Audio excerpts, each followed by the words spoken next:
Hey guys, tonight we're diving into the surprising and often shockingly brutal world of Roman weddings.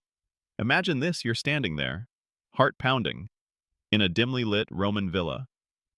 The air is thick with the scent of olive oil and something vaguely floral, maybe some wilting lilies.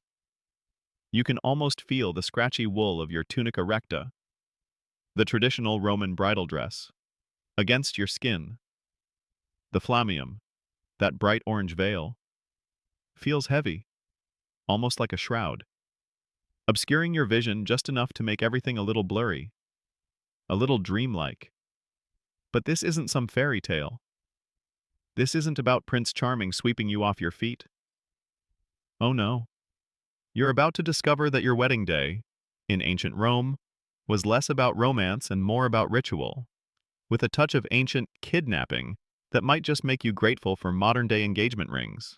You're about to enter a world where your marriage is less a personal choice and more a public declaration, a strategic alliance, and frankly, a bit of a chaotic spectacle. So, before you get comfortable, take a moment to like the video and subscribe, but only if you genuinely enjoy what I do here. And if you're listening, drop your location and local time in the comments.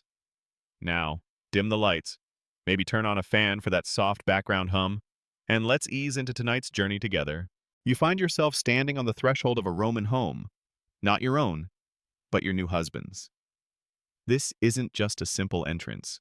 It's a symbolic abduction, a reenactment of the legendary Sabine women's rape. Yes, you heard that right.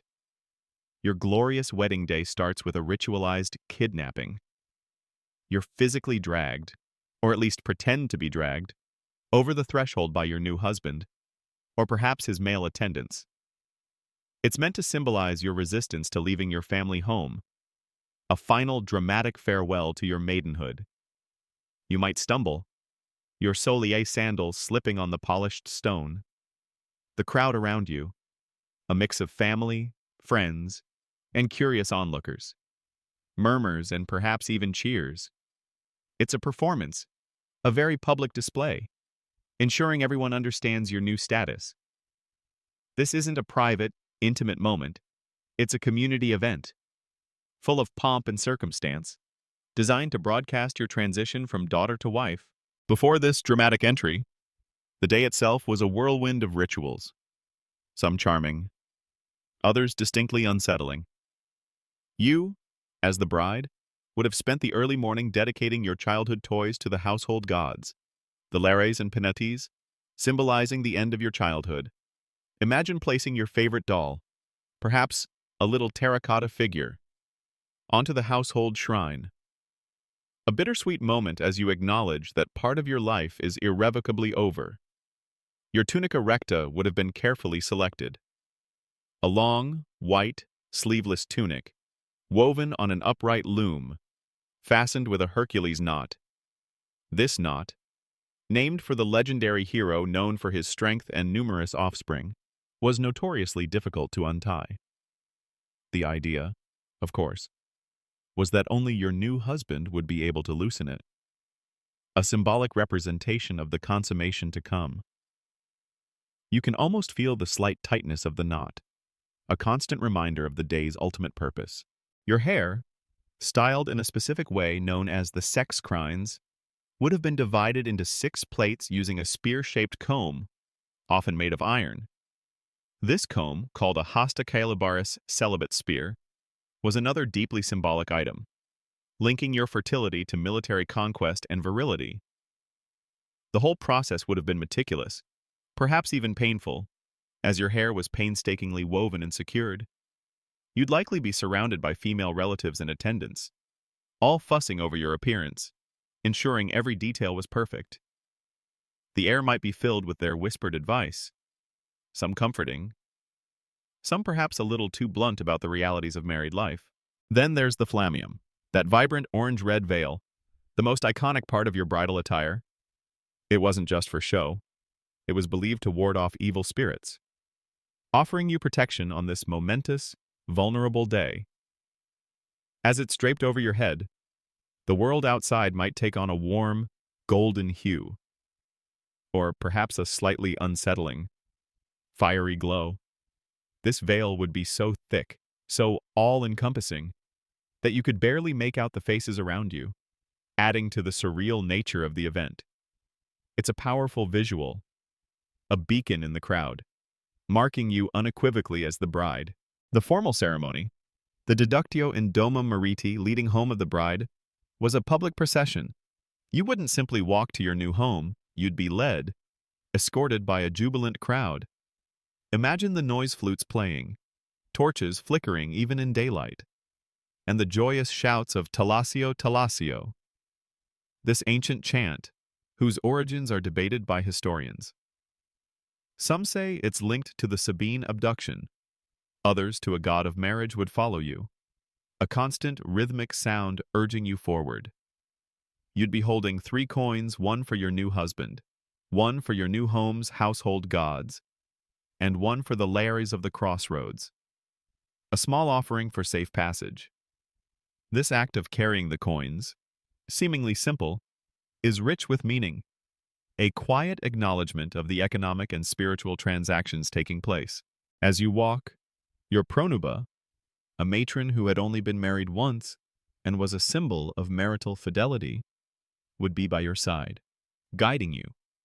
She's a living embodiment of the marital ideal, a whisper of hope for your own future.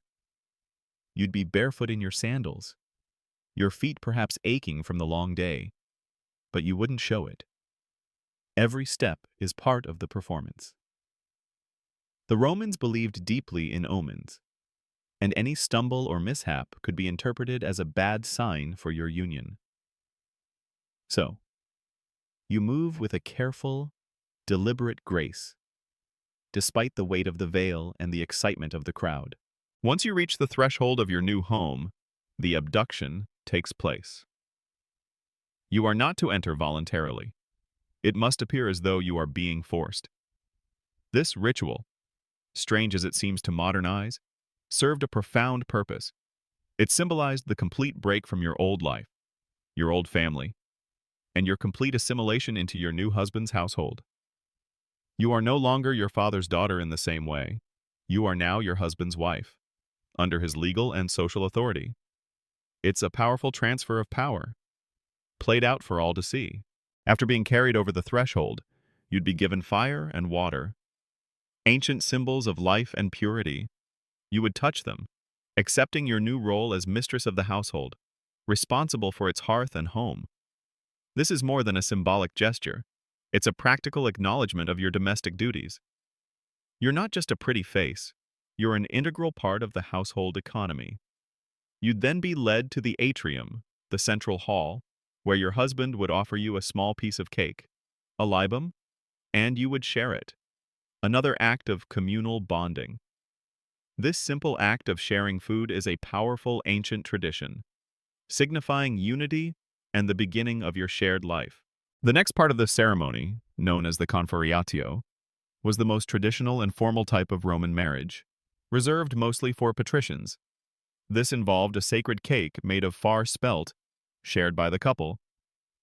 The Flamen Dialis, the high priest of Jupiter, would be present, along with the Pontifex Maximus, the chief high priest of the Roman state religion.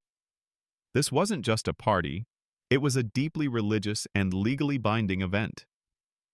The presence of these high-ranking religious figures underscored the solemnity and importance of the union, not just for the couple, but for the Roman state. It was a marriage that couldn't easily be dissolved, a lifelong commitment that tied not just 2 people, but 2 families, and even 2 lineages, together.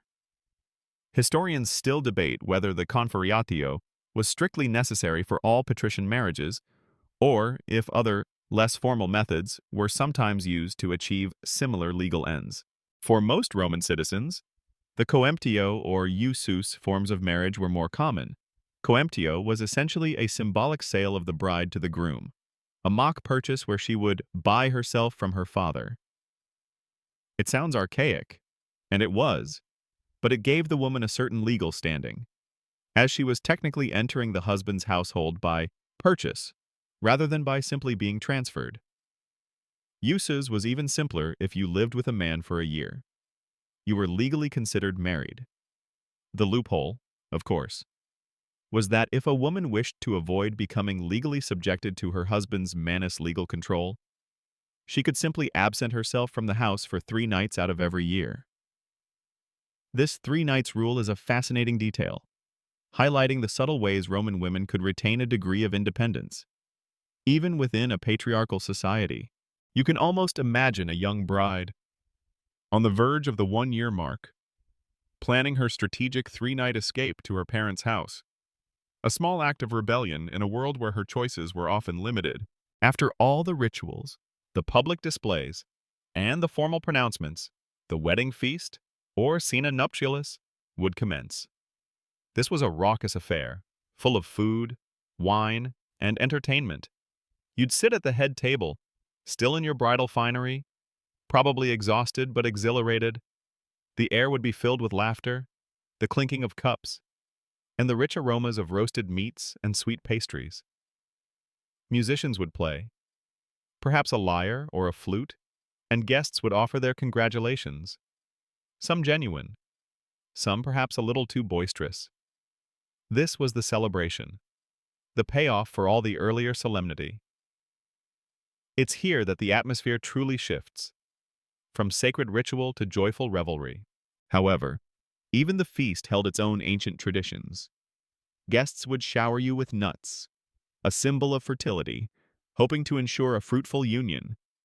Imagine the little projectiles raining down on you, some perhaps a little harder than intended. It's a chaotic, joyful moment, but still steeped in ancient superstition. You might even participate in a formal deduction of the wedding cake, a symbolic cutting and sharing that marked the official start of your shared domestic life. As the evening wore on, the alcohol would flow, and inhibitions would loosen. Roman banquets could be quite lively, and your wedding feast would be no exception. You'd observe your new family, your new in-laws, their quirks and customs, beginning to navigate the complex social landscape of your new life. This is where the true work of marriage begins, beyond the rituals and the symbolism. This is where you start to build a relationship, to learn about the person you've just officially joined your life with. One fascinating, and often overlooked, detail of Roman weddings is the importance of the matronae, the married women who guided the bride. These women, especially the pronuba we mentioned earlier, were crucial. They were living examples of successful marriages, offering practical advice and emotional support.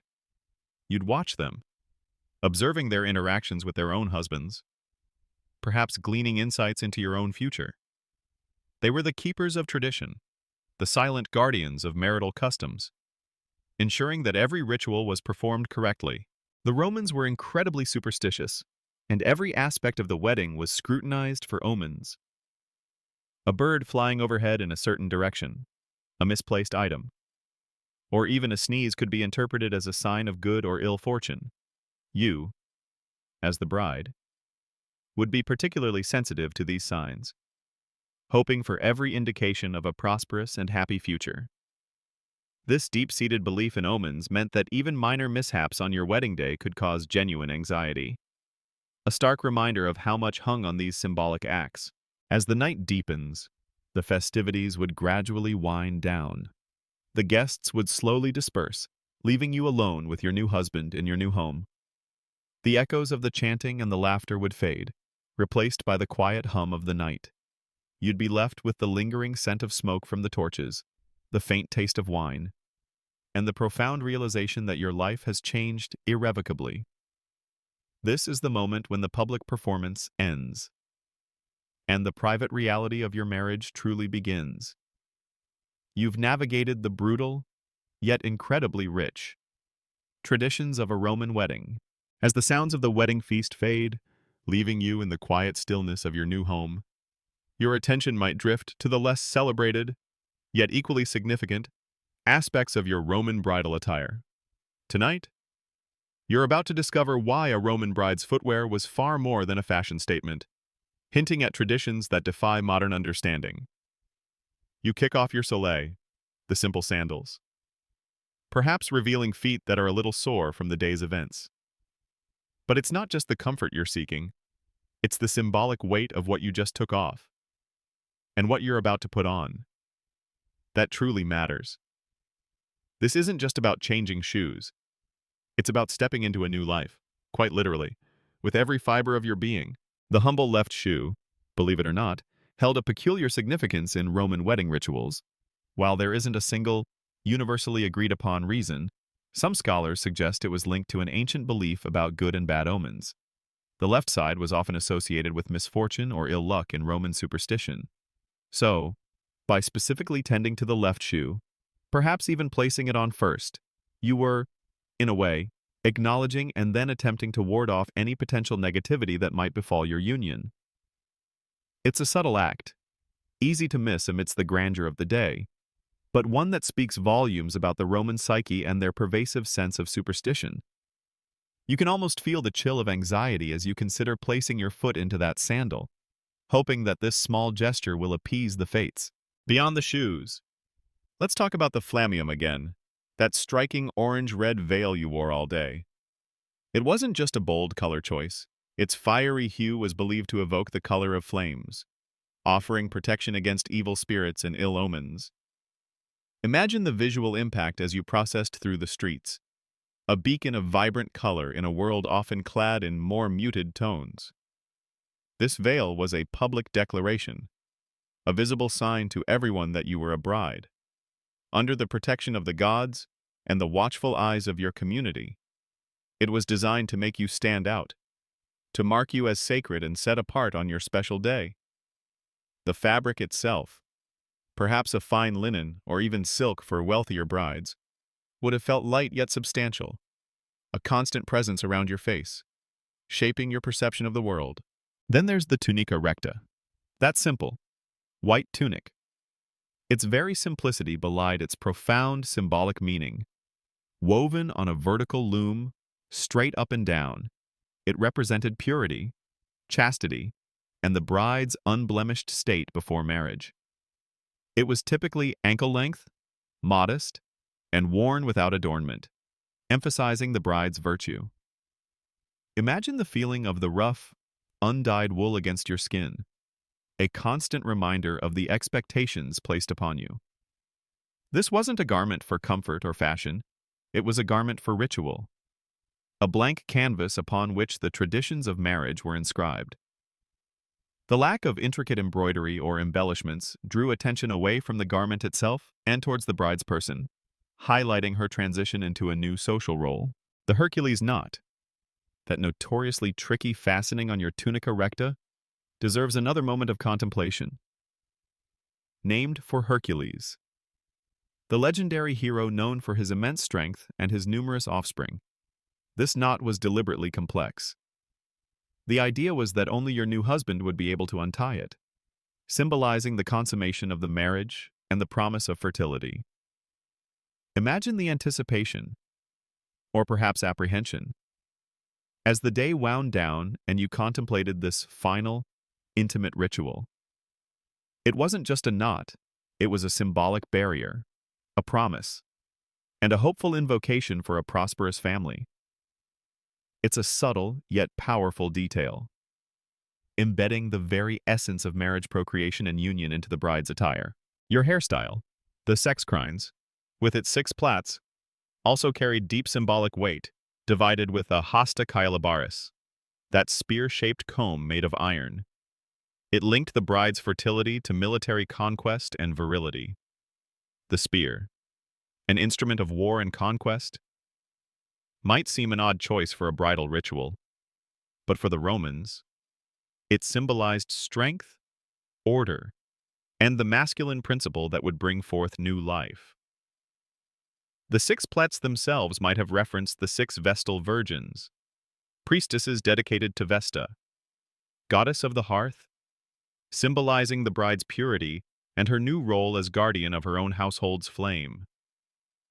It's a fascinating blend of martial and domestic symbolism, illustrating how intertwined these concepts were in the Roman mind, as you reflect on these specific elements of your attire. you begin to grasp the intricate web of symbolism that permeated every aspect of a Roman wedding. Nothing was accidental. Every detail, no matter how small, carried a specific meaning, designed to invoke good fortune, ward off evil, and ensure a fruitful and prosperous union. It was a holistic experience, where physical objects, ritualistic actions, and deeply held beliefs converged to mark a profound life transition. This wasn't simply a celebration, it was a carefully choreographed performance, enacted for the gods, for the community, and for the hopeful future of the couple. Consider, too, the annulus pronubis, the engagement ring. While not worn by the bride during the wedding ceremony itself, its significance cannot be overstated in the lead-up to the big day. Typically a simple iron ring given to the bride by the groom, it was worn on the fourth finger of the left hand, believed to have a vein, the vena amoris, that ran directly to the heart. This ring wasn't a sparkling diamond, but a practical symbol of a binding contract, a promise of fidelity and commitment. It was a less glamorous, but far more fundamental, piece of the marital puzzle, representing the legal and social agreement that underpinned the entire union. The atmosphere of the wedding day, beyond the physical attire, was equally steeped in tradition and superstition. The very sounds, the flutes playing the tibiae, the shouts of Talasio Talasio, were not just joyful noises but ancient incantations, believed to bring good fortune and ward off malevolent spirits. The Roman mind saw the world as alive with spirits and deities, and every significant life event required careful negotiation with the unseen forces. Imagine the rhythmic thrum of the flutes, the voices rising and falling in unison, creating a hypnotic backdrop to the unfolding rituals. It's an auditory tapestry, weaving together ancient beliefs and contemporary celebration. And what about the prenuptial omens? You, as the bride, would have been acutely aware of any signs, good or bad. Leading up to the ceremony, a bird flying from the left, a sudden clap of thunder, or even a slip of the tongue could send shivers down your spine.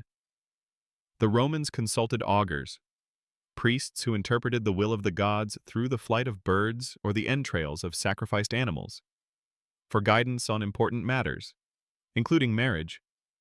While not explicitly part of the wedding ceremony itself, the shadow of these divinations hung over the entire process, adding a layer of anxious anticipation to the joyous occasion.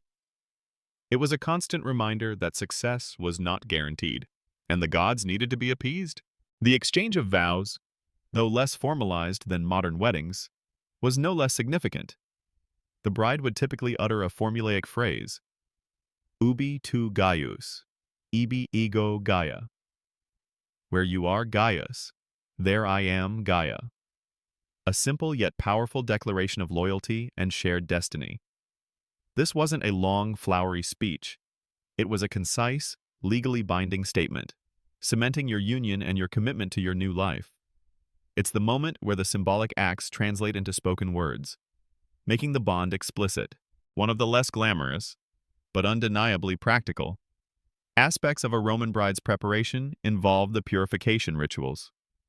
Before the wedding, a bride might undergo a ritual bath, symbolizing cleansing and renewal.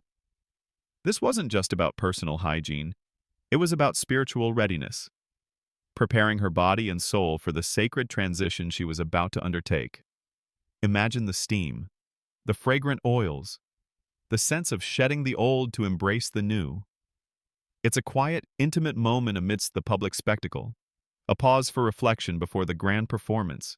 The presence of the pronuba, that married woman who had only wed once, was not just about guiding the bride. She was a living, breathing symbol of marital success and fidelity. Her very presence was an omen of good fortune, a silent prayer that the new union would be as enduring and harmonious as her own.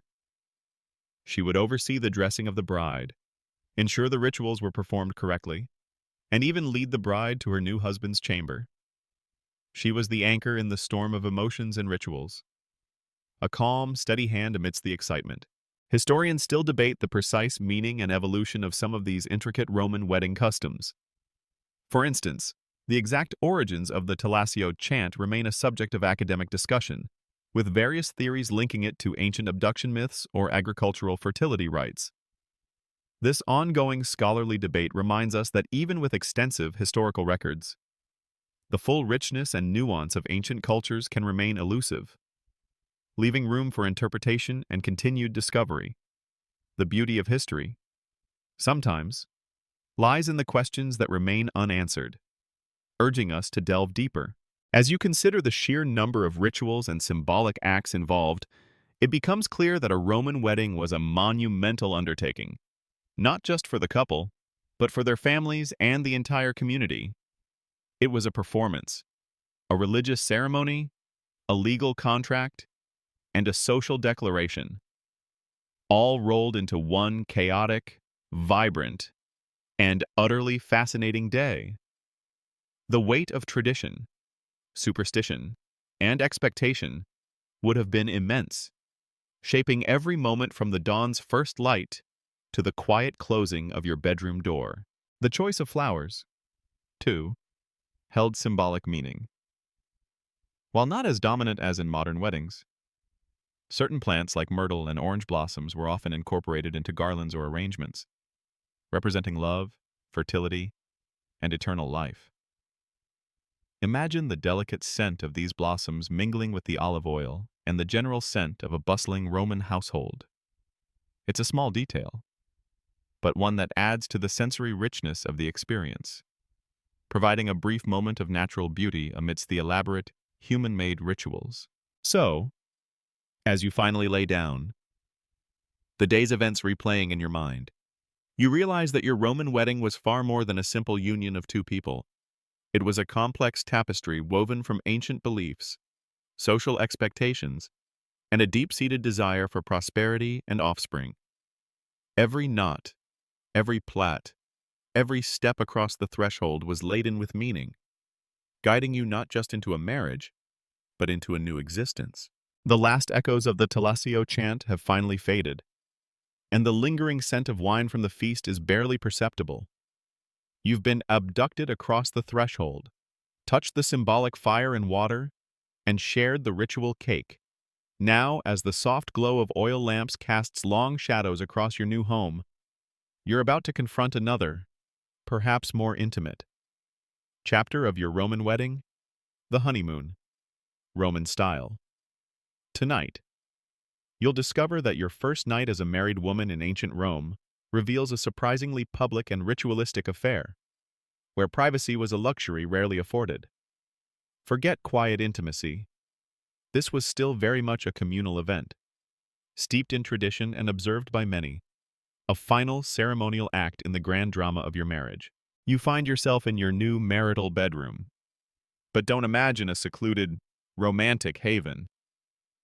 Oh no, the lectus genialis, your marital bed, would be prominently placed in the atrium, the main hall of the house, or at least in a visible, easily accessible room. This wasn't just a place for sleep, it was a symbolic centerpiece of the household, representing fertility and the continuation of the family line. Imagine the bed, perhaps adorned with garlands of flowers from the day's celebrations, its wooden frame sturdy and imposing. Even as you approach it, you're aware that its presence is a statement, a public declaration of your new status. The final act of the wedding day involved a procession, not just to your new home, but specifically to this very bed. You would be led by the pronuba, that faithful matron who had guided you throughout the day. She wouldn't just show you to the room, she would formally undress you, removing your flamium, your tunica recta, and that famously stubborn Hercules knot. This wasn't a private, tender moment between you and your new husband. Oh, no. It was a ritualistic unveiling, observed by female attendants and perhaps even your new female relatives. Imagine their eyes, curious and knowing, as the layers of your bridal attire are systematically removed. It's a moment of immense vulnerability, yet also one of profound symbolism. The untying of the Hercules knot was particularly significant. As mentioned before, its complexity meant only your husband was traditionally meant to loosen it, symbolizing the consummation of the marriage. But in this public disrobing, the pranuba would often perform the initial loosening, making it easier for your husband later. This subtle act highlights the careful balance between public ritual and private reality. It also underscores the importance of the pranuba's role as a facilitator of the marriage, not just a guide. She was literally helping to bring the union to its physical culmination.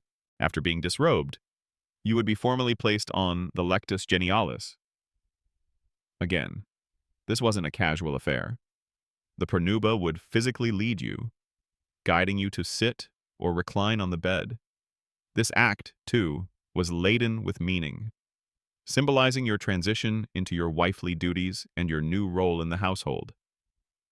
You'd be acutely aware of the eyes on you, the whispers, the anticipation in the air. It's a far cry from the modern concept of a quiet, intimate moment for the newly married couple. But the public element didn't end there. After you were placed on the bed, it was traditional for male guests, often jovial and perhaps a little inebriated from the feast, to sing obscene songs outside the bedroom door. Yes, really. This wasn't meant to be disrespectful, but rather a boisterous, somewhat crude, blessing for fertility and a playful acknowledgement of the night's purpose. Imagine the sound's raucous laughter, off-key singing, and suggestive comments echoing through the halls. It's a jarring contrast to the solemn rituals of the day, a sudden plunge into the earthy realities of Roman life. You might feel a flush of embarrassment, or perhaps just a weary acceptance, as these sounds drift into your new chamber. This communal aspect of the wedding night speaks volumes about Roman society. Marriage wasn't just a private contract between two individuals. It was a public affair, a social institution essential for the continuation of the family, the genes, and ultimately, the Roman state.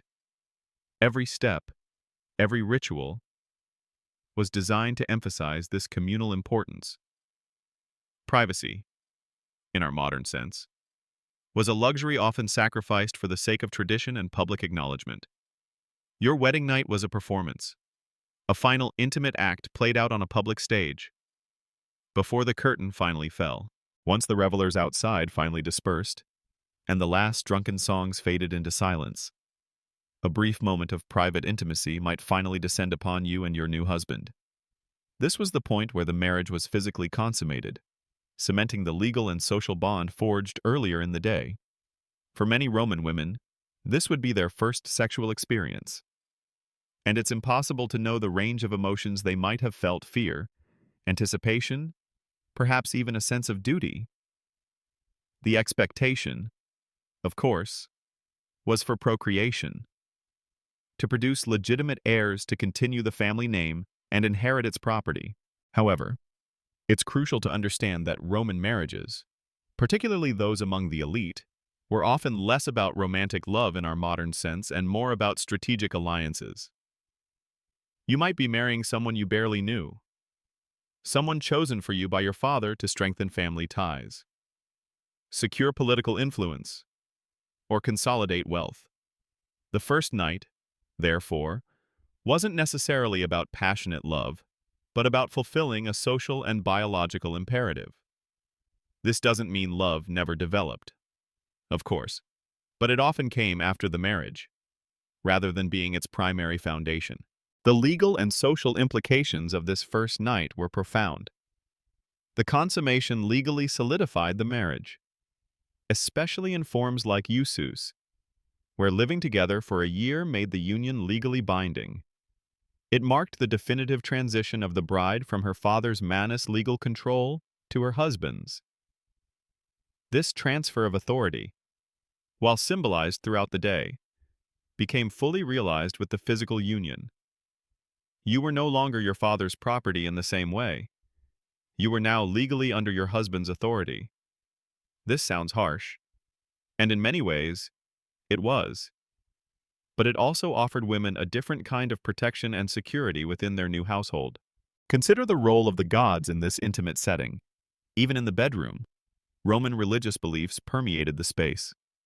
Household gods, the Lares and Penates, were believed to reside within the home, watching over its inhabitants. Offerings would have been made to them earlier in the day, seeking their blessings for the union and for fertility. You might have felt their silent presence, a constant reminder that even your most private moments were part of a larger divine order. This was a world where the sacred and the mundane were deeply intertwined. The practicalities of the marriage, too, would begin to unfold on this first night. Discussions, perhaps brief and to the point, about household management, slaves, and future expectations might have taken place. Your new husband, likely a man of some standing, if you were from an elite family, would have his own routines and expectations. You were not just joining a person, you were joining an entire household, with its own established rhythm and hierarchy. This was your new reality, and the first night was merely the gateway to it. The very concept of a honeymoon as a period of secluded romance and travel is a relatively modern invention. For the Romans, the days immediately following the wedding were more about settling into your new role within the household, performing initial duties as mistress, and beginning to establish your authority among the household slaves and staff. There might be visits from family members, congratulations, and continued integration into your husband's social circle. The focus was less on personal pleasure and more on fulfilling social obligations and establishing the new domestic order. One fascinating historical detail that historians still debate is the extent to which physical affection and emotional intimacy played a role in these arranged marriages, particularly in the early days. While legal and social reasons were paramount, it's hard to imagine that personal feelings never developed. Some Roman poetry and letters suggest that genuine affection and love could, and often did, blossom between spouses over time. However, the initial expectation was not necessarily for immediate passion, but for a functional, fruitful partnership. This open question reminds us of the complexities of human relationships across time and culture. The first morning after your wedding night would bring new duties and new responsibilities. You would awaken as a mater familias, the mistress of the household, even if only in name at first. You would oversee the morning rituals, perhaps supervise the household slaves, and begin to understand the daily operations of your new domain. The days of girlish freedom would be over, replaced by the weighty mantle of domestic responsibility. This wasn't a punishment, but a respected role in Roman society, one that carried its own power and influence. In conclusion, your Roman honeymoon wasn't a private escape to paradise. It was a carefully orchestrated continuation of the wedding rituals, a public acknowledgement of your union, and a solemn step into your new role as a Roman wife.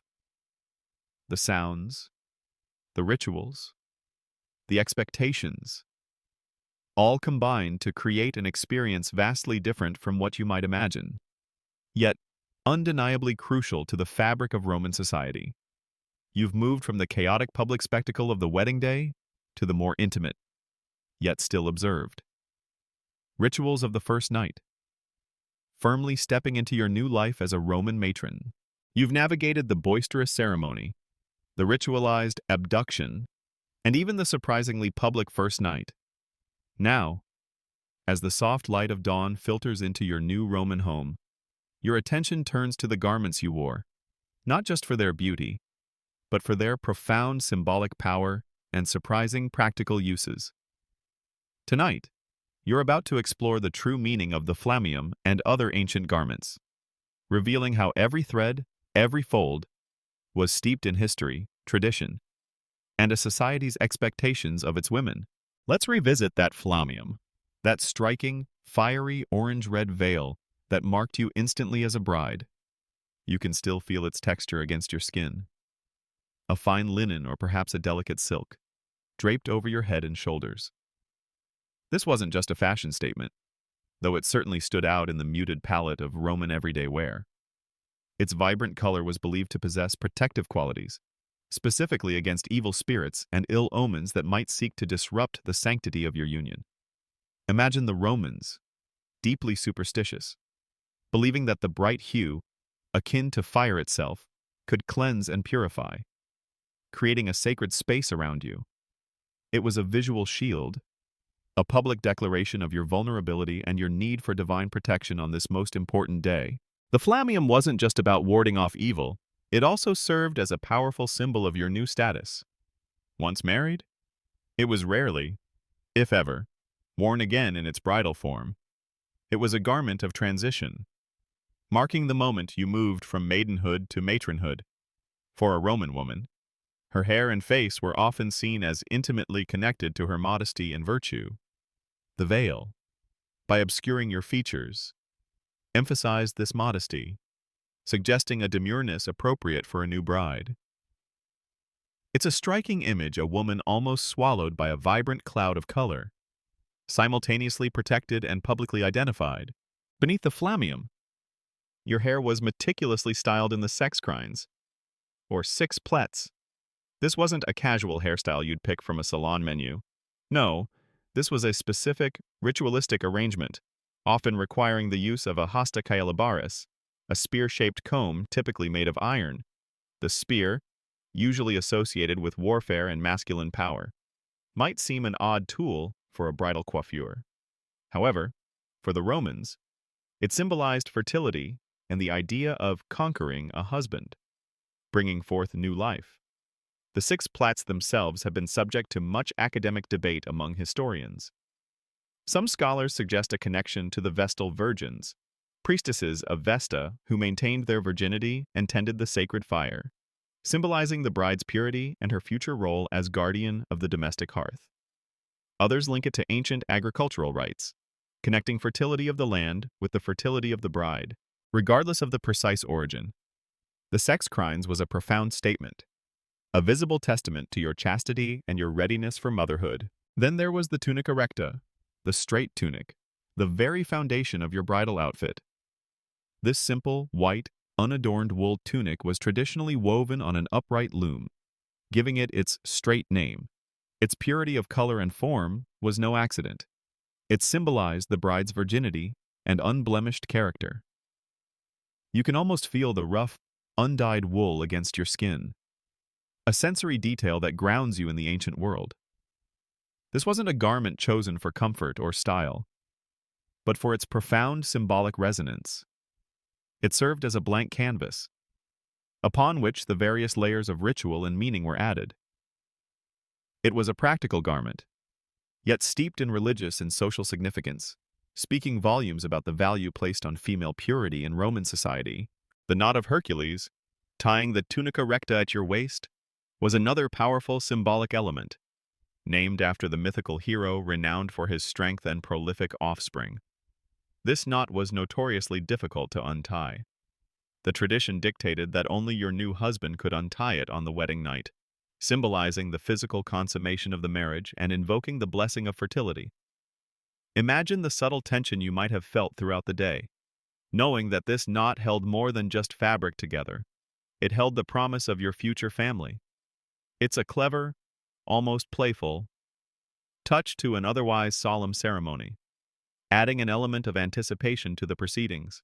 Beyond these primary garments, other accessories, though less prominent, also carried meaning.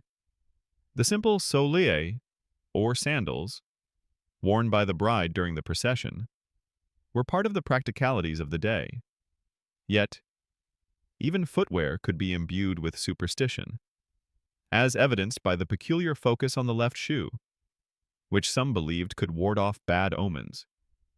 You'd be acutely aware of your footing, knowing that a stumble could be interpreted as a sign of ill fortune. Every physical act, every piece of clothing, was part of a larger performance, meticulously designed to ensure the success and prosperity of the union. The pronuba, your guiding matron for the day, also embodied a certain kind of sartorial symbolism. While not a garment, her very person, as a woman married only once, represented the ideal of marital fidelity. Her presence in her own dignified Roman dress was a living example of the successful, enduring marriage that you, the bride, were hoped to achieve. She was a silent, graceful testament to the societal values that underscored your wedding day. Consider, too, the presence of garlands worn by both the bride and the groom, and adorning the doors of the new home. These were typically made from specific plants like myrtle and orange blossoms, which held symbolic meanings of love, fertility, and eternal life. You might catch the subtle, sweet scent of these flowers mingling with the more earthy smells of the Roman city. These natural elements brought a touch of organic beauty to the ritual, connecting the human union to the rhythms of nature and the promise of new growth. Interestingly, for all the emphasis on specific bridal attire, Roman daily dress was relatively simple. Tunics and togas were the norm, varying in quality and decoration based on social status. Your bridal attire, therefore, was a dramatic departure from your everyday clothes, highlighting the extraordinary nature of the occasion. It visually communicated a profound transformation, setting you apart not just from other women, but from your former self. You were no longer just a Roman girl. You were a Roman bride, poised to become a Roman wife. One particularly intriguing, and often overlooked, aspect of Roman bridal preparations was the offering of toys to the household gods. Before the wedding, you would formally dedicate your childhood toys to the Lars and Penates, the household deities. This wasn't a garment, but it was a powerful symbolic act of disrobing your childhood. Imagine placing your favorite doll or a small game onto the shrine, a bittersweet farewell to a carefree time. It cemented the idea that you were shedding the trappings of youth and embracing the responsibilities of adulthood and marriage. It's a quiet, personal moment that speaks volumes about the emotional transition you were undergoing. Historians still debate the precise ritualistic origins and evolution of some of these items. For example, the hasta calibaris and its connection to military spears is a point of ongoing academic discussion. Was it a direct invocation of martial prowess, or a more generalized symbol of strength and virility? This area of scholarly contention highlights the layers of interpretation required when delving into ancient cultures, where meaning can be multifaceted and sometimes lost to time. The overall impression of the Roman bridal attire was one of profound symbolism layered upon practical utility. Every element, from the vibrant flammeum to the simple tunica recta, served to define the bride's purity, her transition, and her future role in Roman society. It wasn't about fleeting fashion trends, but about embodying ancient virtues and ensuring the blessings of the gods for a fruitful union. As you finally shed these layers at the end of the day, you're not just taking off clothes, you're stepping out of a persona and into the raw, new reality of married life. The weight of these garments, both literal and symbolic, would leave a lasting impression, a tangible memory of your journey into Roman womanhood. You've endured the symbolic abduction, the communal wedding night, and shed the layers of symbolic bridal attire. Now, as the novelty of your new marital home settles, you might find yourself contemplating a reality that was surprisingly common in ancient Rome: divorce. Tonight, you're about to discover how easily Roman marriages could be dissolved, a stark contrast to many other ancient societies, offering women an unexpected degree of agency, or at least a different kind of precariousness, in their personal lives. Forget "till death do us part" as an absolute for the Romans. While marriage was serious, its dissolution could be remarkably straightforward, often without the moral or legal complexities that plagued other cultures. Unlike many ancient legal systems, where divorce was either impossible, highly restricted, or carried immense social stigma, Roman law, particularly during the later Republic and Empire, evolved to allow relatively easy dissolution of marriage. This wasn't always the case. Early Roman marriages, especially those by confariatio, were indissoluble. Remember the confariatio, that highly formal religious ceremony involving the sharing of spelt cake and the presence of high priests. Those unions were meant to be for life, reflecting the stricter, more archaic moral codes. If such a marriage did need to be dissolved, It required a complex and sacrilegious ceremony called differiatio, which was rarely performed, indicating its extreme nature. This shows how seriously the Romans initially viewed religious bonds. However, over time, as Roman society grew more complex and less rigidly bound by archaic religious forms, other types of marriage, like coemptio and especially usus, became more prevalent. It's with these less formal unions that the door to easier divorce swung wide open. Remember usus, where you were considered married simply by living with a man for a year. The ingenious loophole for women was to absent herself from the house for 3 nights out of every year. By doing so, you could prevent yourself from legally falling under your husband's manus legal control, thus retaining your independence. This simple act, this annual mini-break, was a powerful tool for a Roman woman to subtly assert control over her legal status and, by extension, her future. It's a fascinating example of how even within a patriarchal system, clever legal interpretations could create avenues for female agency. For the most common forms of marriage during the Republic and Empire, divorce required little more than the stated intention of one or both parties. Imagine that no messy court battles, no need to prove adultery or cruelty, no complex legal filings beyond a simple declaration. A husband could dismiss his wife with a simple statement, "Tuas res tibi habeto," take your things for yourself, or divortium facite, make a divorce. A wife, surprisingly, could also initiate divorce by declaring her intention to return to her father's house. The formal act, known as repudium for one-sided declarations or divortium for mutual separation, simply stated, the end of the union. This simplicity stands in stark contrast to the elaborate rituals that began the marriage. This relative ease of divorce was a practical reflection of Roman social values, where the primary purpose of marriage, especially among the elite, was often to produce legitimate heirs and solidify political and economic alliances. If a marriage wasn't producing children, or if a political alliance soured, there was little incentive to keep it going. In a society where family lineage and property inheritance were paramount, a barren or politically inconvenient marriage could be quickly terminated to allow for a more advantageous union. This often meant that women, particularly those with substantial dowries or influential families, could be married and divorced multiple times, becoming pawns in complex family strategies. You might find yourself in a second or third marriage, not out of love, but out of necessity for your family's continued prosperity and influence. The dowry, a crucial part of Roman marriage, also played a significant role in divorce. When a marriage ended, the dowry, which you brought from your father's family, was generally expected to be returned to you. This was a critical protection for women, preventing them from being left destitute after a divorce. Imagine the complex legal and financial negotiations that would ensue, with your father or male guardian stepping in to ensure your property was returned. This economic independence, or at least the right to reclaim your assets, gave Roman women a certain leverage that was often absent in other ancient societies. It wasn't full financial autonomy, but it was a crucial safeguard. Historians still debate the practicalities and speed of dowry returns, as some cases suggest it could be a protracted and contentious process. However, while divorce was easy, it wasn't always without consequences, especially for women. A woman who initiated divorce without a just cause, though this was loosely defined, might face social disapproval if she remarried too quickly, especially before the customary waiting period. It could lead to accusations of immorality.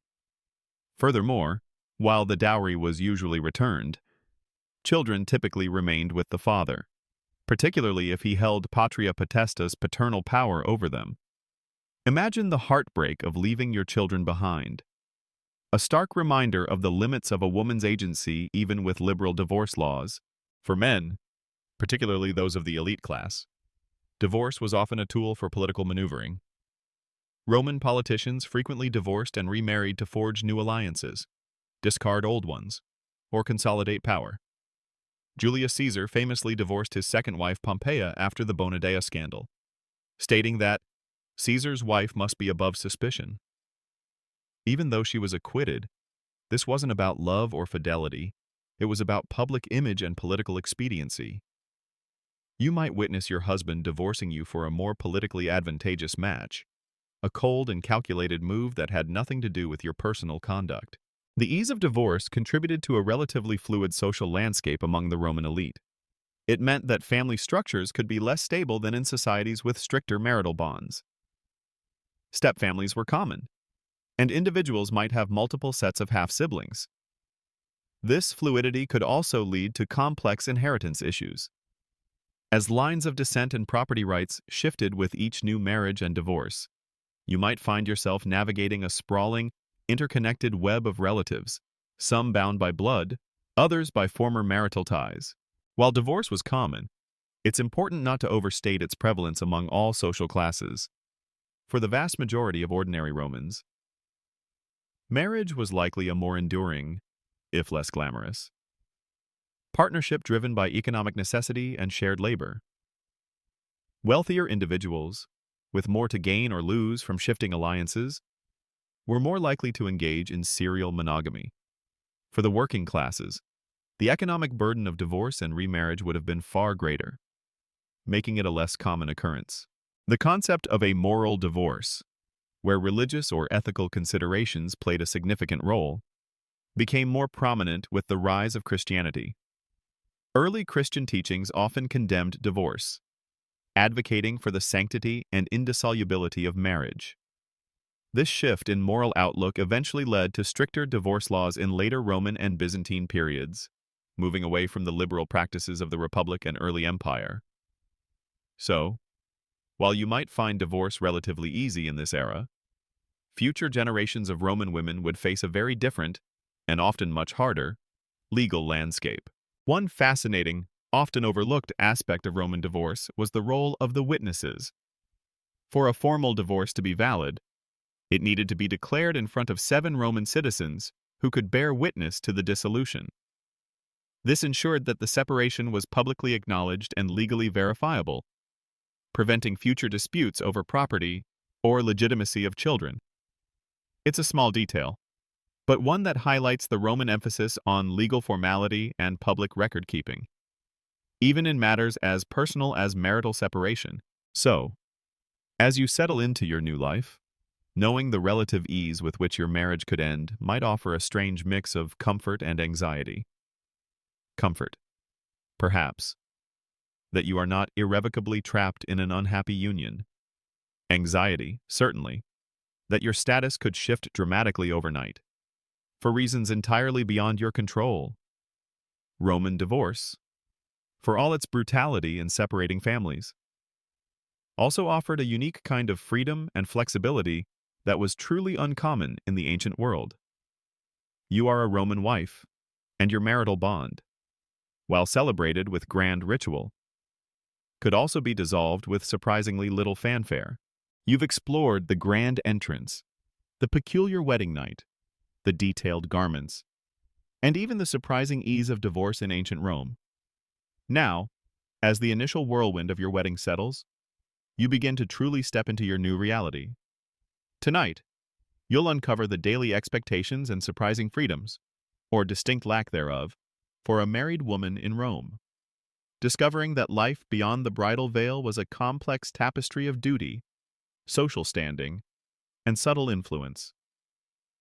You're no longer just a bride. You are a mater familias, a mistress of the household, and your daily life is far more intricate than it might appear on the surface. Your day, as a Roman wife of a certain standing, would likely begin early. You wouldn't be toiling in the fields, of course, but your responsibilities would be considerable. As the mistress of the household, you would oversee the daily running of the home. Imagine yourself waking in your cubiculum bedroom, perhaps still a little stiff from the lectus genialis you now share.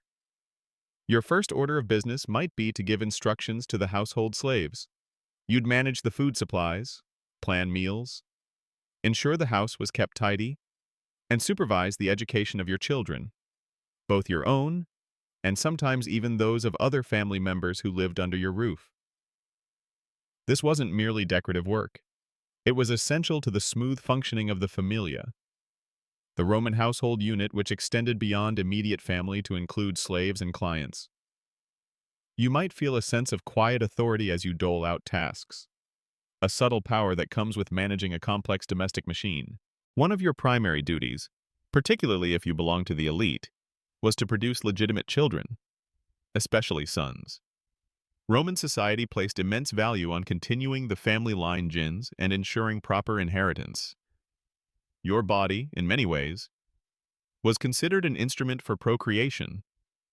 This wasn't necessarily a romantic ideal, it was a societal imperative.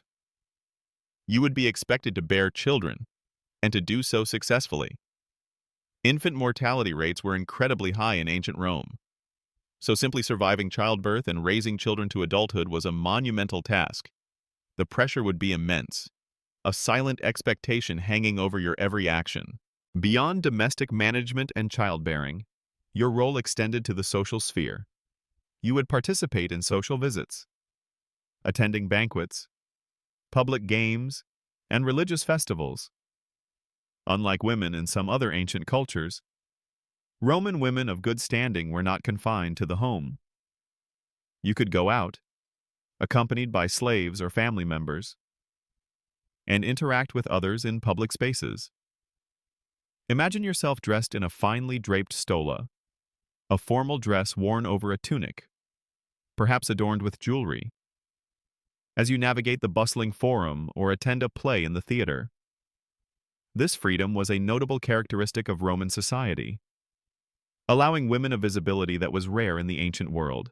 However, this freedom came with its own set of expectations and constraints. You were expected to maintain a reputation for modesty, dignity, and sobriety. Excessive public display, gossip, or any hint of scandal could damage not only your own reputation, but also that of your husband and your entire family.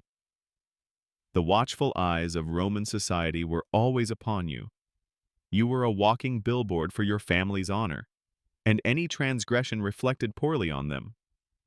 This constant scrutiny could feel like a burden, a heavy cloak of expectation draped over your shoulders wherever you went.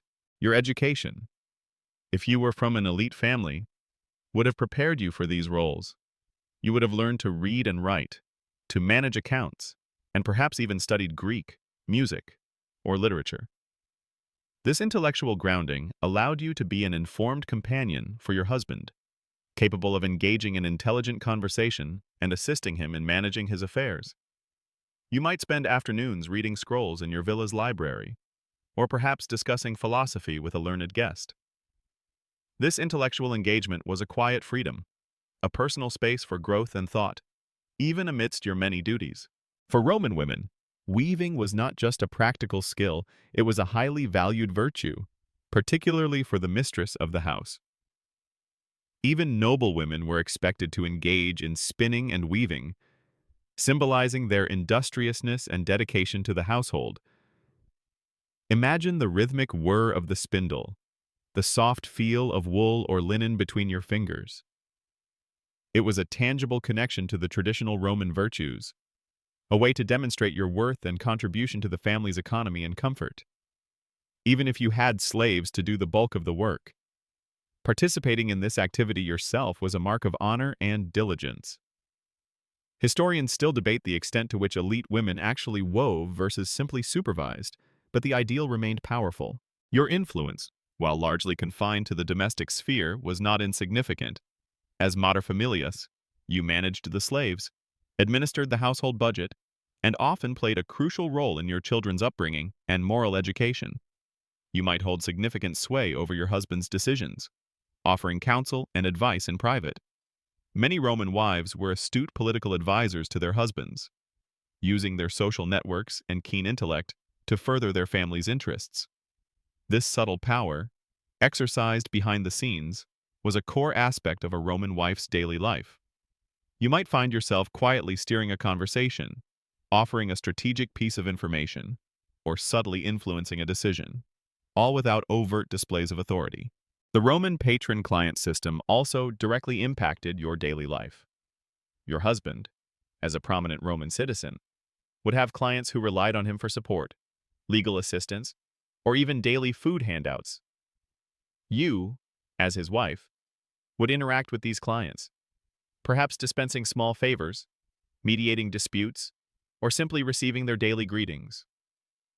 This interaction reinforced your family's social standing and your own position within that complex web of reciprocal relationships. You might find yourself listening to a client's plea for assistance, or offering a kind word to someone seeking your husband's favor, subtly reinforcing your family's power. Religious duties were also an integral part of your daily routine. As mater familias, you would be responsible for leading daily household prayers and making offerings to the lares and penates, the household gods.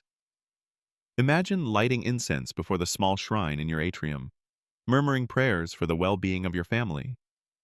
These personal acts of piety reinforced your role as the guardian of the home's spiritual well-being, connecting your daily life to the ancient religious traditions of Rome. You might also participate in public religious festivals, processions, and sacrifices, adding another layer of social and spiritual engagement to your life. While outwardly modest, Roman women, particularly those of wealth, enjoyed a certain degree of material comfort and personal adornment. You would possess fine clothing, perhaps jewelry, and access to cosmetics and perfumes. Imagine the quiet ritual of applying kohl to your eyes or arranging your hair with delicate pins. These personal touches, while perhaps not as ostentatious as some modern displays, were significant expressions of personal identity and social status. They were a small allowance for vanity, a quiet indulgence in a life often dictated by duty. One interesting, and sometimes controversial, aspect of a Roman wife's life was the concept of female friendship and social networks. While often depicted as primarily domestic figures, Roman women had their own circles of friends, female relatives, and acquaintances. They would visit each other, share news, and offer support. These networks could be invaluable for sharing information, finding suitable matches for children, or even discussing the latest political gossip.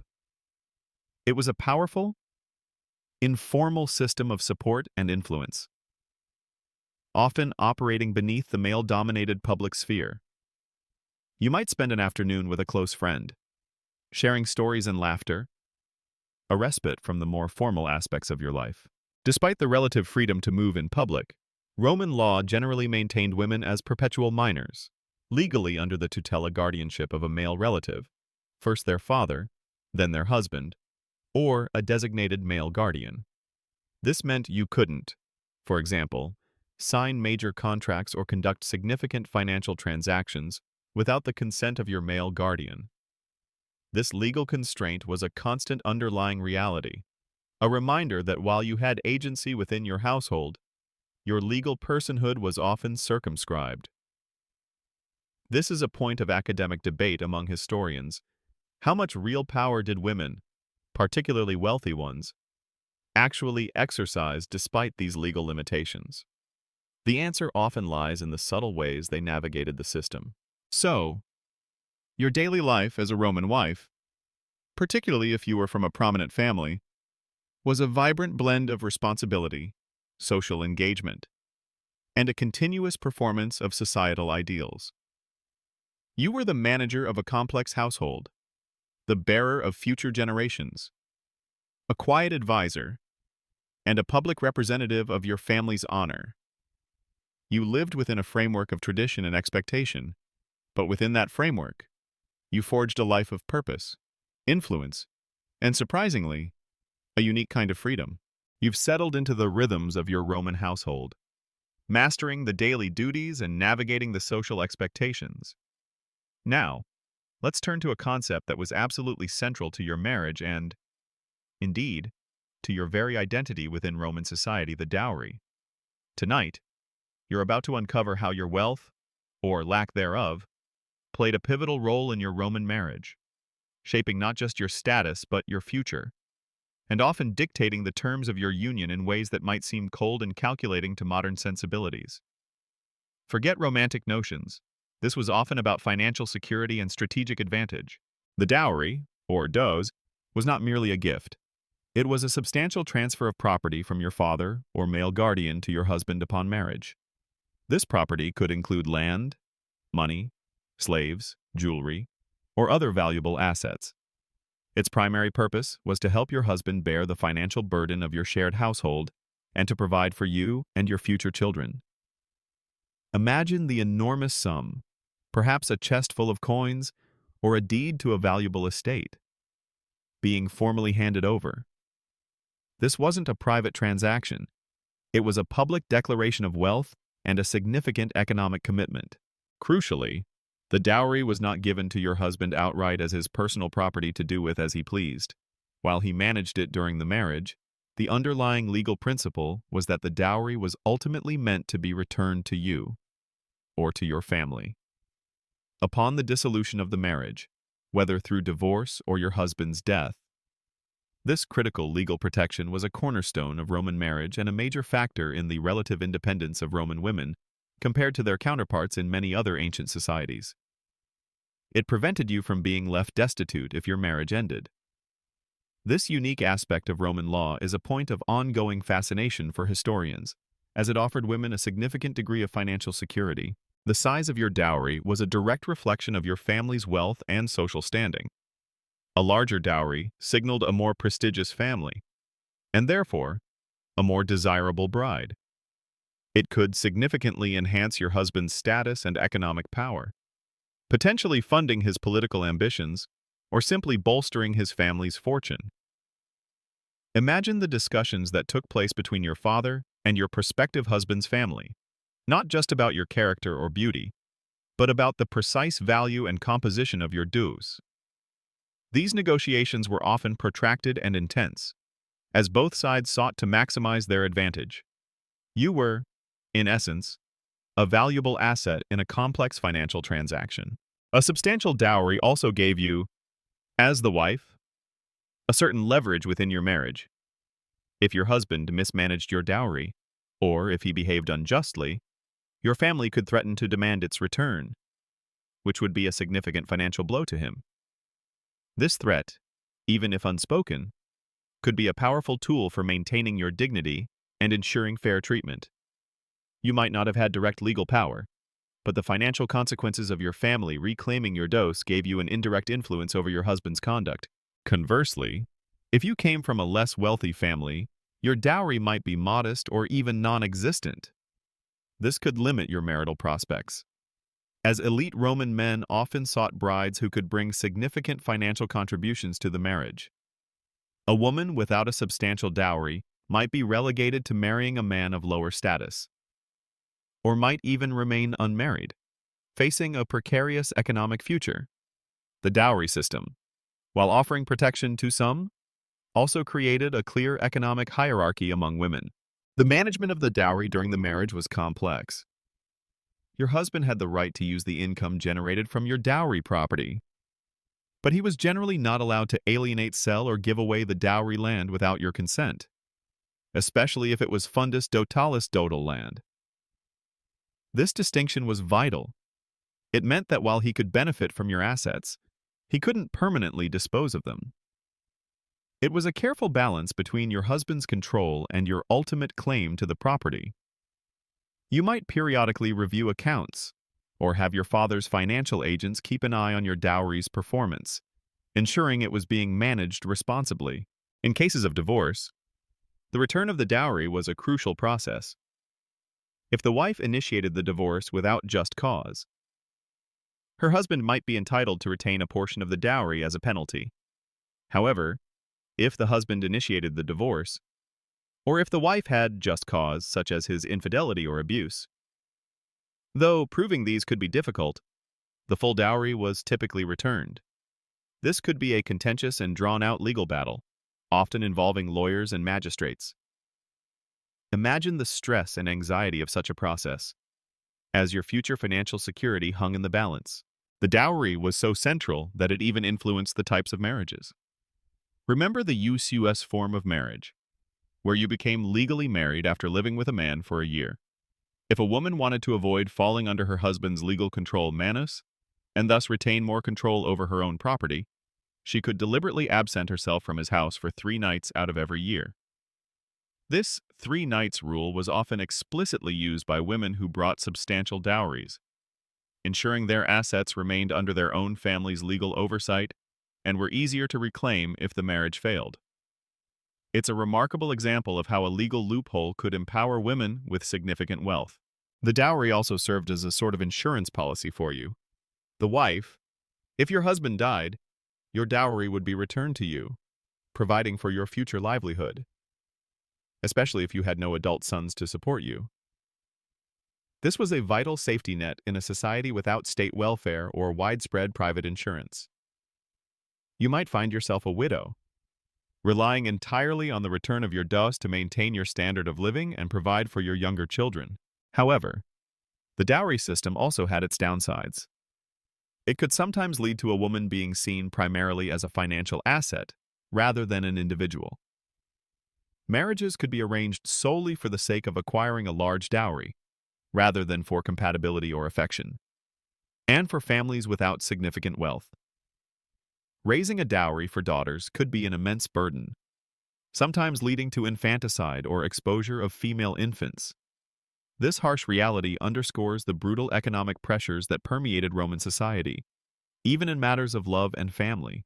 Historians continue to debate the exact mechanisms and impact of dowry recovery in Roman legal practice. While the principle of return was clear, the actual process could be difficult, especially if the husband had squandered the assets or if his family resisted the claim. Some scholars argue that while the law was progressive, practical realities often made it challenging for women to fully enforce their rights. This unresolved academic debate highlights the gap between legal theory and lived experience in ancient Rome. In essence, your dowry was far more than a wedding gift. It was a fundamental pillar of your Roman marriage.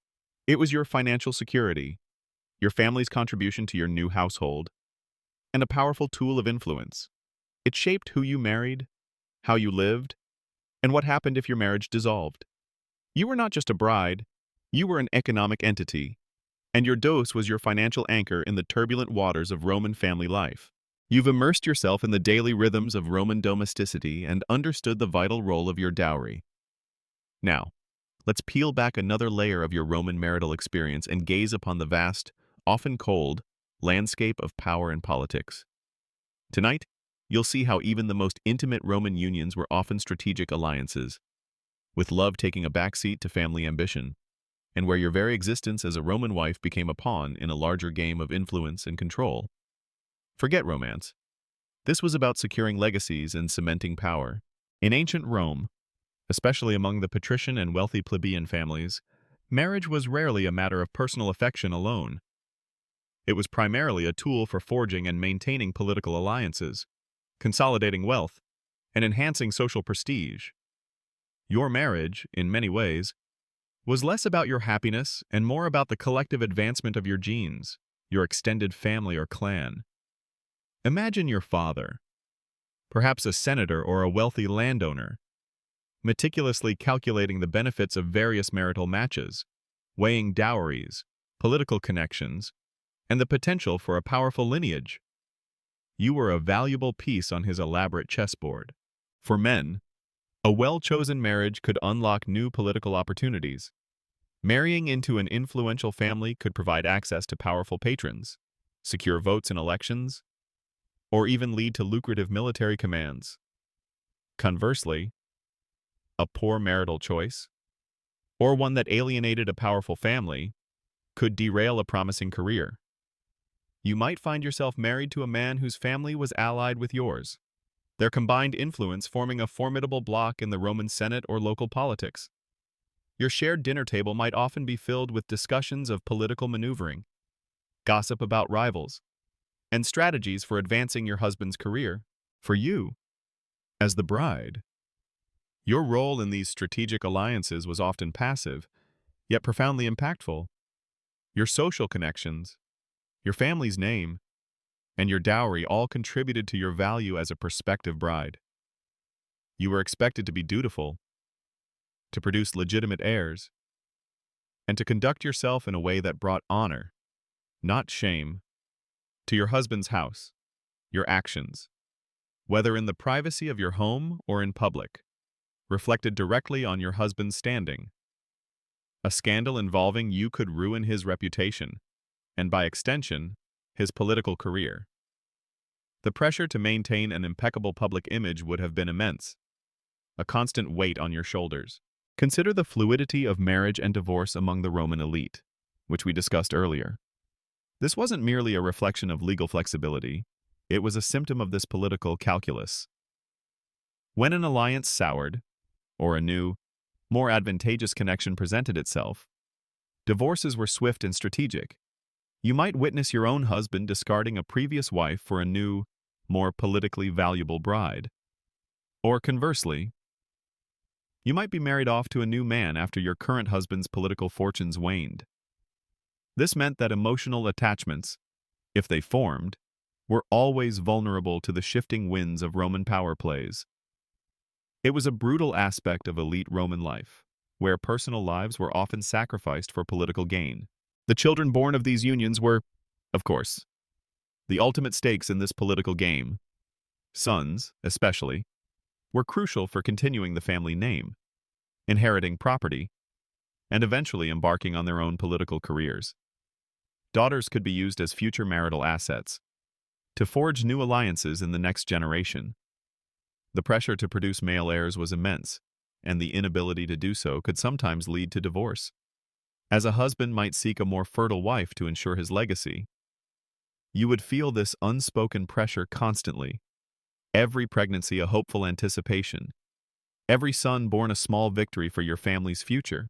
Even private events, like banquets and social gatherings, became extensions of this political sphere.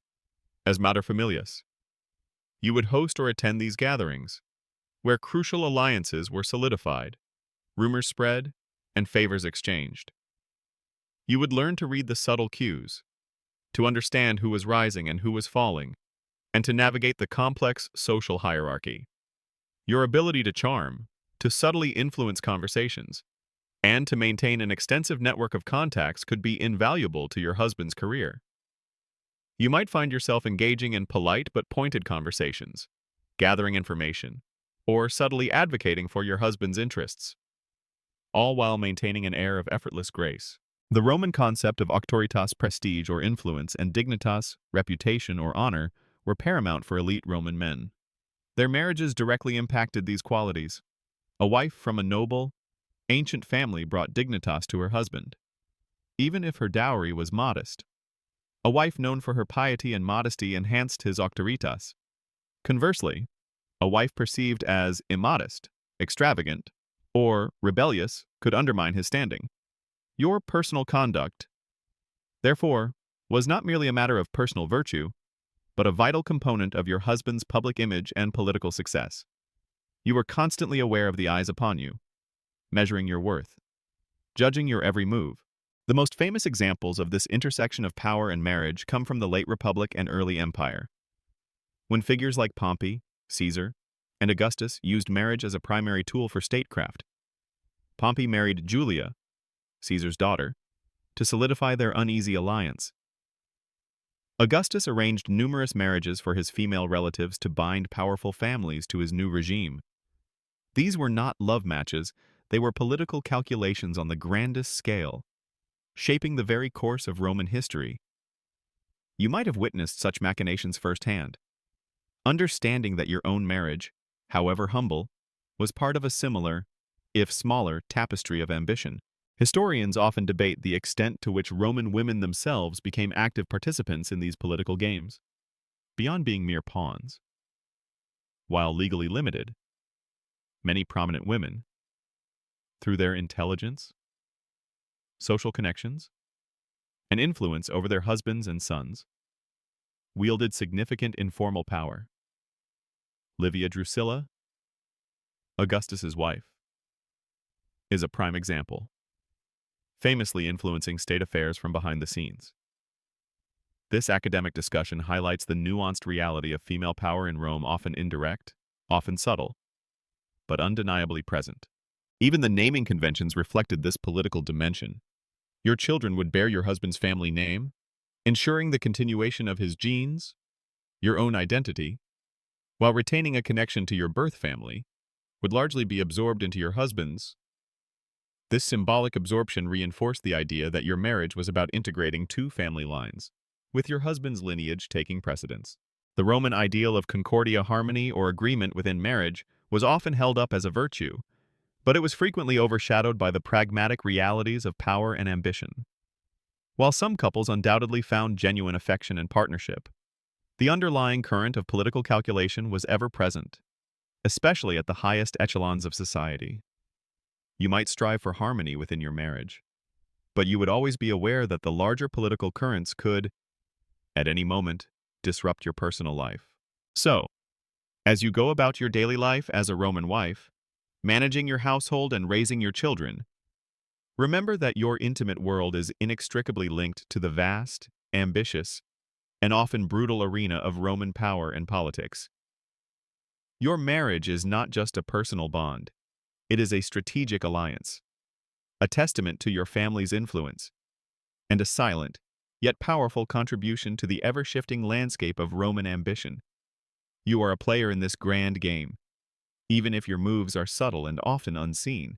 You've explored the intricate web of Roman marriage, from its brutal beginnings to its role in the ruthless games of power and politics. Now, as we approach the end of our journey through ancient matrimonial customs, let's take a moment to reflect on something surprising: how some of these seemingly brutal Roman marital practices, for all their stark differences from modern norms, surprisingly resonate with traditions that persist even today. Tonight, you'll discover echoes of ancient love and legalities in unexpected places, revealing the enduring legacy of a civilization that continues to shape our world, even in its most intimate rituals. Consider first the concept of the dowry. While its scale and legal intricacies were unique to Rome, the fundamental idea of a bride's family contributing financially to the new household is a practice that has persisted in various forms across countless cultures and continues in some parts of the world today. From bridal registries to parental contributions for weddings and even down payments on homes, the underlying notion of family support at the beginning of a marriage has never truly vanished. Imagine a modern couple receiving a substantial monetary gift from the bride's parents. It's a direct, albeit softened, echo of the ancient dose. The financial discussion, though perhaps more discreet now, remains a cornerstone of many marital preparations. Then there's the wedding feast, or cena nuptialis. The Roman version was raucous and celebratory, filled with food, wine, and communal joy. This tradition of a large, festive gathering to celebrate a marriage is, of course, almost universal. Think of modern wedding receptions, with their lavish meals, dancing, and toasts. While the specific rituals have changed, the core idea of a public celebration where friends and family gather to witness and bless the union remains strikingly similar. Even the playful, sometimes bawdy, songs of the Roman guests find a distant relative in modern bachelor or bachelorette parties, or even simply the loosening of inhibitions on a celebratory dance floor. You can almost hear the distant clinking of glasses across millennia, a shared human joy. The symbolism of specific garments, too, finds surprising modern parallels.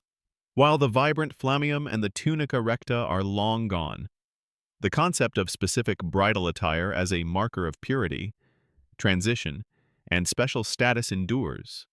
The white wedding dress, a relatively modern invention in its current form, carries similar connotations of innocence and new beginnings. The veil, though often sheer and decorative rather than opaque and protective like the flammeum, is still a quintessential element of many bridal ensembles, subtly obscuring the bride and adding to her mystique. You might notice a bride adjusting her veil, unaware of the ancient lineage of that very gesture. Even the ritualistic abduction of the bride, where you are physically carried over the threshold of your new home, has a quaint, softened echo in the modern tradition of the groom carrying the bride over the threshold. While no longer symbolizing resistance or forced transfer of manus, it retains a sense of entering a new life together, of the groom protecting and leading his bride into their shared future. It's a charming gesture today, but its roots are in a far more brutal and symbolic act of possession. Consider the role of public witnessing. Roman marriages, even in their more informal usus forms, were public declarations, often requiring witnesses, or simply open cohabitation to be considered legitimate. This emphasis on public acknowledgement resonates with modern marriage ceremonies that require witnesses, licenses, and official registration. The idea that marriage is not just a private contract but a public, legally recognized institution remains a fundamental aspect of society, a direct inheritance from systems like the Roman one. The Roman emphasis on the production of legitimate heirs, especially sons, for the continuation of the family name and inheritance, is another deeply ingrained societal expectation that, while perhaps less explicitly stated, still holds sway in many cultures. The pressure to have children, to continue the family line, or to settle down and start a family, is a familiar refrain in many societies, mirroring the ancient Roman imperative for procreation. While the reasons might have shifted from solely lineage to a blend of personal desire and societal expectation, the outcome often looks remarkably similar. Even the annulus pronubis, the simple engagement ring, though evolving in material and design, continues to serve its ancient purpose, a symbol of commitment and a promise of marriage. The placement of the ring on the ring finger, due to the vena amoris vein of love connecting directly to the heart, is a romantic notion that has survived millennia. A testament to the enduring power of ancient beliefs about the body and emotion, you might absent-mindedly rub your own ring finger, a silent nod to this enduring tradition. The involvement of family and marital arrangements, particularly among the elite, where strategic alliances were paramount, finds its parallel in modern networking marriages or even simply parental influence in partner selection. While arranged marriages are less common in many Western societies today, family approval, shared social circles, and even discussions of financial compatibility still play a significant, if often understated, role in many unions. The Roman emphasis on marrying within one's social class or for beneficial connections is still quietly, if informally, practiced. One particularly intriguing and often overlooked echo is in the very language we use. Many legal terms and concepts surrounding marriage and family law in Western societies trace their lineage back to Roman law. The meticulous Roman legal framework for marriage, dowry, and divorce laid foundational principles that influenced subsequent legal systems for centuries. This often unseen legacy underscores the profound and lasting impact of Roman jurisprudence on modern society, even in the most personal aspects of our lives. Historians continue to trace these legal threads, demonstrating the incredible persistence of Roman legal thought. Of course, the brutal aspects of Roman marriage, the outright subjugation of women under manus, the child marriage though not universally practiced, it was common for girls to marry in their early teens, and the purely instrumental approach to political unions are thankfully not direct continuations. Yet, even these elements offer lessons, reminding us of how far societal norms have evolved and the importance of individual autonomy and consent in modern relationships. The stark contrast highlights the progress made in gender equality and personal freedom. So, as you step back from the immediacy of ancient Rome, you realize that while its marriage customs were profoundly different, they laid a foundational layer for many practices and beliefs that still resonate today. The echoes are subtle, sometimes buried beneath layers of modernization and changing values, but they are undeniably present. You've witnessed the brutality, the practicality, and the deep symbolism of Roman marriage. And in doing so, you've gained a new perspective on the enduring human desire for connection, family, and legacy. A desire that transcends time and culture. You've journeyed through the vivid rituals, the surprising legalities, and the political machinations that defined Roman marriage.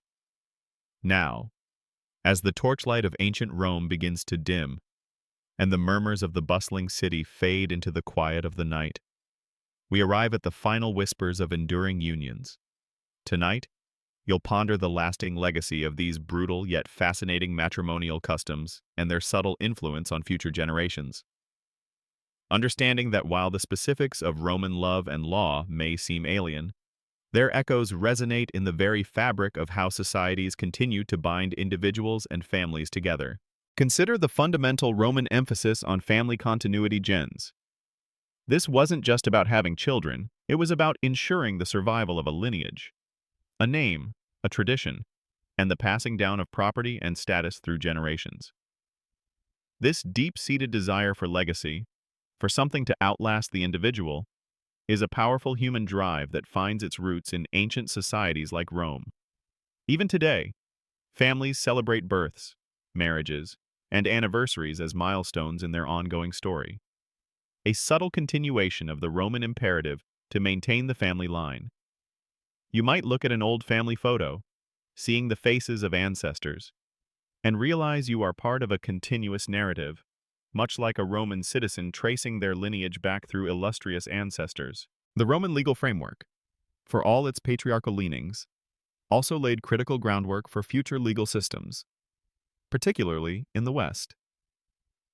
The sophisticated concepts of dowry as property protection and the relative ease of divorce for women, at least in later periods, were remarkably progressive for their time.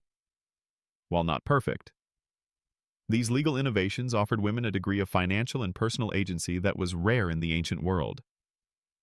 They established precedents for contractual marriage, property rights within marriage, and mechanisms for dissolution that would subtly, yet profoundly, influence subsequent legal codes, including those that eventually formed the basis of modern European law. Lawyers and legal scholars still study Roman law, a testament to its enduring influence on concepts of justice and property. Even the ritualistic elements, the seemingly brutal acts like the symbolic abduction over the threshold, contributed to a societal understanding of marriage as a profound transition. It wasn't just a change in relationship status. It was a metamorphosis of identity, from maiden to matron, from one family's care to another's. Modern cultures, while shedding the overt symbolism, still mark this transition with ceremonies and traditions that set the wedding day apart from ordinary life. The white dress, the exchange of rings, the cutting of the cake, all are symbolic acts designed to signify a momentous shift, echoing the Roman understanding of marriage as a sacred and transformative journey. The Roman emphasis on public performance in marriage, from the noisy procession to the shared feast, reinforced the idea that marriage was not solely a private affair, but a public declaration of a new social unit. This communal validation remains a cornerstone of weddings worldwide. The joy, the celebration, the witnessing by friends and family, all contribute to the legitimacy and societal acceptance of a union. You might recall the faces of your own wedding guests, their smiles and well wishes, and realize how deeply ingrained this communal blessing truly is. The Roman insistence on public record and witness for legal validity also mirrors modern requirements for marriage licenses and official registration, ensuring that unions are not just personally acknowledged, but legally recognized by the state. The very concept of a Roman wife as a figure of dignity, sobriety, and domestic prowess, though often an ideal rather than a universal reality, shaped expectations for women for centuries. While her agency was often indirect and her legal status circumscribed, the materfamilias was nonetheless a respected and powerful figure within her household, and, often, within broader society through her influence on her husband and children. This archetype of the strong, capable woman managing the home and family, subtly guiding political careers, reverberated through European history, influencing ideals of womanhood long after the fall of Rome. Consider the enduring human desire for fertility and continuation, embodied so clearly in Roman rituals like the Hercules knot and the showering of nuts. While modern science has changed our understanding of reproduction, the cultural importance of having children, and the joy associated with a growing family, remains a powerful, primal force. These ancient practices, for all their specific symbolism, speak to a universal human hope for new life and a prosperous future. You might see a new couple celebrating a pregnancy and recognize the same ancient hopes and dreams playing out. However, the enduring legacy isn't just about positive echoes. The Roman emphasis on marriage as a strategic alliance, particularly among the elite, highlights the historical tension between personal affection and pragmatic societal needs. This tension, though less overt in many modern Western marriages, still exists in various forms, from considerations of financial stability to social compatibility. It reminds us that while love is often seen as the primary foundation of marriage today, for much of history, and in many parts of the world still, marriage is a multifaceted institution serving broader family and community goals. The academic debates surrounding Roman marital practices, like the precise meaning of the hasta caelibaris or the practicalities of dowry return, underscore the ongoing human endeavor to understand our past. Historians continue to scrutinize fragmentary evidence, offering new interpretations and challenging old assumptions, keeping the conversations about ancient life vibrant and relevant. This very act of historical inquiry, of digging deeper to uncover meaning, is a continuation of the Roman intellectual tradition itself. So, as the last glimmers of ancient Rome fade, you are left with a deeper appreciation for the complex, often contradictory, nature of human relationships throughout history.